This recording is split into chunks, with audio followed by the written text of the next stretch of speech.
Ayan, kawayan lang po yan ha.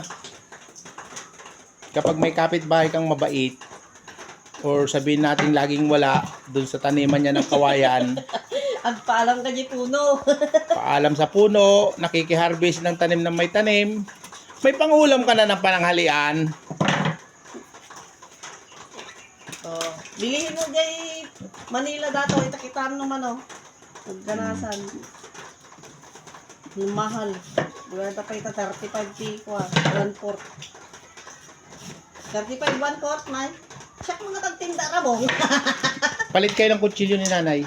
Abay. Mas matalim yan. Manipis. Ay, pwede ba i-reel siya may kutsilyo? Hindi vlog. Ha? Vlog. Hindi mo naman sinasaksak eh. Ang sama dyan kung... Yan. Tinatadtad ko ang labong. After po yan, dadan pa po yan sa mga processing ni Nanay Kunching. Kunting pakulo. Boil it with water.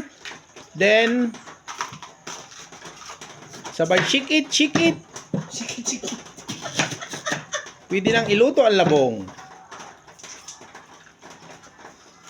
Nangalagod si Daddy yan. Oo. Huwag niyong gagalawin yung isdang prito dyan, mga anak. Pangsahog yan. Yung isdang prito, huwag niyong gagalawin. Oo. Hindi bagay sa inyo yung isda. Oo. Yung langgunisa ulamin yung mga anak. Hindi bawal sa amin yan. Ang palagay nyo, pur. Oh.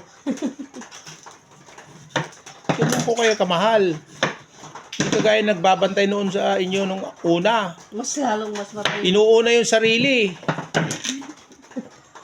Hindi lang mag-ulang. Oo. Gusto na mas di kanan na. Bishi. Ang pinagsasandukan ng kinain, bandehados. Sa inyo, platito. Putang ina. Anong klase naman nagbabantay yon? Tapos tulog na tulog maghapon. Kasi, Pag may pera, higop ng higop. Panay ang kain ng inihaw na bangos.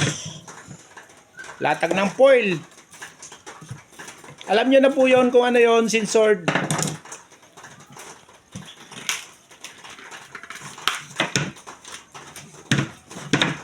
Kaya nananawagan ako sa direktor ng PIDEA.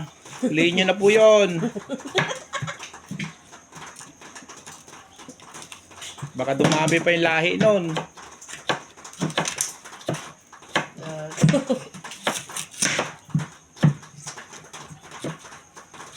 Tapos sila naman na. Pagpat